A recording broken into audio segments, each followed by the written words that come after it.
If you're struggling at all with your bench press technique, let me give you a couple of tips that have really helped me work on not only being stronger out of the rack, but on holding my shoulders in a better position throughout the whole bench press. I've been coaching powerlifters and training my own bench press for many, many years at this point.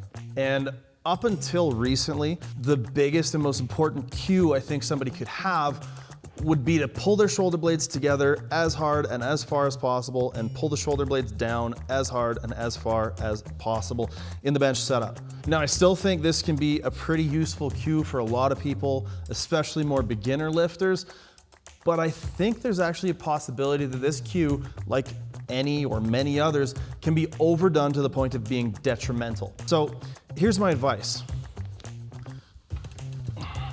Go ahead and get set up pretty much as usual.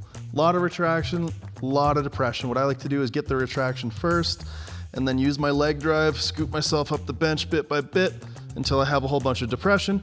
And then here's the trick, right? Here's the thing I want to change, and here's what I changed for myself is before unracking, instead of maintaining all this depression, I get just the tiniest little bit of a shrug up. You can hopefully see it there, the tiniest little bit of elevation. Tiniest little bit, just so that when I go to unrack, everything's locked in a bit better place, and then I try to maintain that same upper back tension throughout the rest of the lift. And I find there's a lot less reorganizing I have to do when I get the bar out. I think if you overdo the depression, not only are you pretty much just doing a skull crusher out of the rack, I think it goes hand in hand with being over tucked in the elbows, but I think at this point you then have to reorient your elbows. Once you set your butt down, you're probably gonna have to move your shoulder blades around anyways. So hopefully you can see what I was talking about there. Just that slight little bit of allowing some elevation, just the tiniest little bit before the unrack. For me, that's allowed me a way cleaner unrack.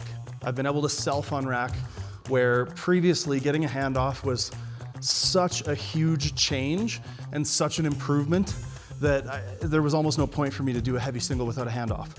This has allowed me to be a lot more self-sufficient and a lot better at the self-handoff.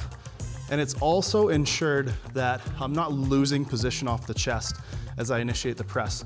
The other downside of being over depressed is that when you go to press, a lot of the times those shoulders are gonna pop out of position anyways. So I hope that illustration was sufficient. Let me know if you have success with this or if you're struggling with something else in any of the 3 power lifts in the comments below. Make sure to like and subscribe and stick around. We're gonna be doing a lot more of these. Peace.